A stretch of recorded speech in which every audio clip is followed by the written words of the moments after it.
All right, now let's bring in Indiana Senator Mr. Jim Banks, member of the Senate Armed Services Committee. Senator Banks, as always, sir, it's wonderful to see you. I don't know if you heard that political colloquy that we just had. You might want to chime in on that. Fed up. You know, it's like fed up in the Middle East, fed up in L.A., and fed up in California. What do you make of it, Senator? Well, there's no doubt about it. The American people had enough of the Bidens. They were fed up with the elite, the establishment in this country that wasn't listening to them, and that's changed overnight with President Trump. I mean, this economy is strong. Once we can end the war in Iran, bring down gas prices, people are going to see full and well how strong the Trump economy is and how much better off we are today than what we were 2 years ago. So the good news coming out of the Senate, Larry, is just minutes ago, we passed the motion to move forward with the reconciliation bill.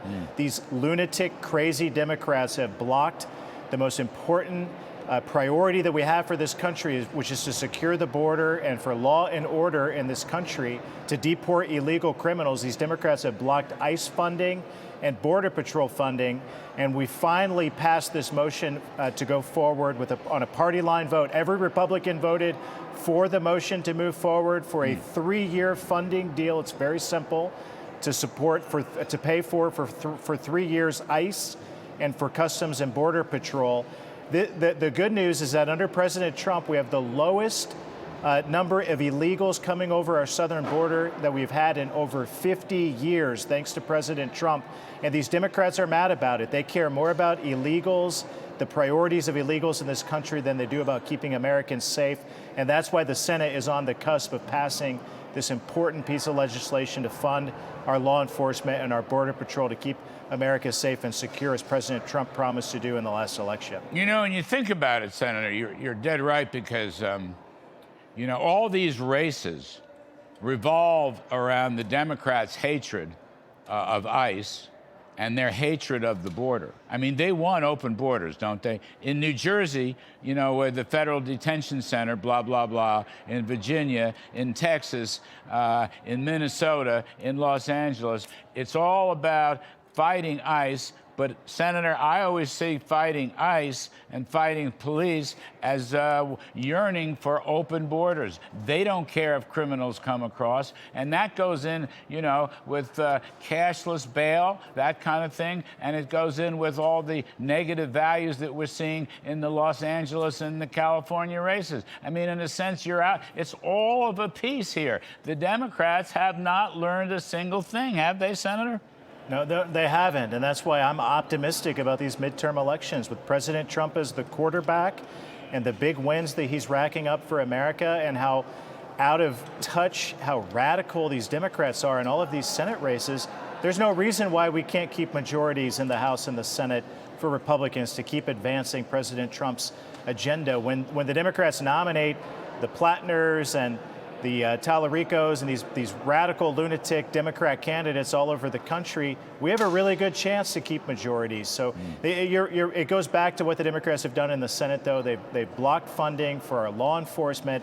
They don't support our men and women in blue who are trying to keep us safe. The American people expect us. They voted for Donald Trump and for Republicans in 2024 on a law and order, a mass deportation agenda to secure the border. The Democrats have tried to block it. They're not going to succeed, because we're going to do our work in the Senate tonight and tomorrow morning to pass this important funding bill to support and fund these men and women who are doing an important job.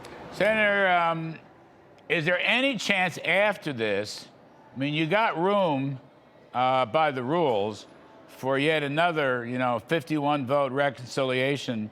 You could have a tax cut in there. You could have the voter photo ID bill in there. You could withhold grants and funding because of the waste, fraud, corruption, and stealing. In other words, another product to go into the November midterms. Is there any chance of that in your judgment? I sure hope so. I mean, there's no reason not to move forward with a third reconciliation bill to do many good things for our country, and many of us are pushing our leadership to do that. If Republicans have the courage to do it, we can do even bigger things after we pass this reconciliation bill tomorrow to fund ICE and Border Patrol for the next 3 years. So we have to have the courage to do it, and we need strong Republicans with a backbone in the Senate to move forward with big ideas like the Save America Act. There are many things that we can do with reconciliation that ties federal grants that are related to elections that go, this money that flows to the states, to election security measures that matches up with what we're trying to do with the Save America Act. There's no reason why we shouldn't move forward with something like that that's so important and popular with the American people. I think people love that, Senator. We got to get out. But you know what? I think people love that. I think people, they really want a photo ID and citizenship to vote,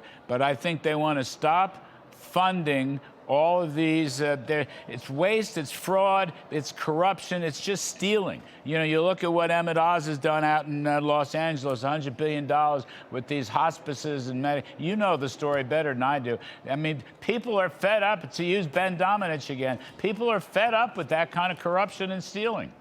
There's so much that we can do and get done, and thanks to President Trump, we're able to do that. And I'm going to keep pushing my leadership in the Senate. Come back to the table, another reconciliation bill, go after fraud, waste, and abuse, secure our elections, more tax cuts for working class families, keep the president's trade agenda, make it permanent. There's so many things that we can do, good things that we can do for our country that our voters expect us to do. Senator Jim Banks, great state of Indiana. Thank you, sir. Top of the line. We really appreciate it.